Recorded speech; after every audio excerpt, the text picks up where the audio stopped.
ઝઘડિયા જીઆઈડીસીમાં આવેલી Nitrex company ખાતે કામદારોની હડતાલ અને વિવિધ માંગણીઓને લઈને ગેટ બહાર જ વિરોધ નોંધાવવાનું શરૂ કર્યું હતું.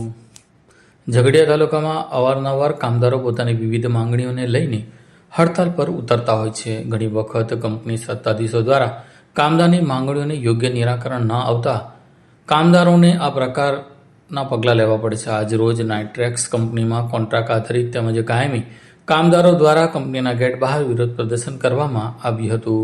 કામદારોએ જણાવ્યું હતું કે તેઓ લાંબા સમયથી પોતાની વિવિધ સમસ્યાઓ અંગે કંપનીના સત્તાધીશો અને અધિકારીઓને રજૂઆત કરતા આવ્યા છે, છતાં પણ યોગ્ય ઉકેલ ન મળતા હડતાલનો માર્ગ અપનાવ્યો છે. આ ઘટનાની જાણ થતાં ઝઘડિયા પોલીસે તાત્કાલિક કંપની સ્થળે પહોંચી પરિસ્થિતિને કાબૂમાં લઈ કામદારોને સમજાવવાનો પ્રયાસ કર્યો હતો.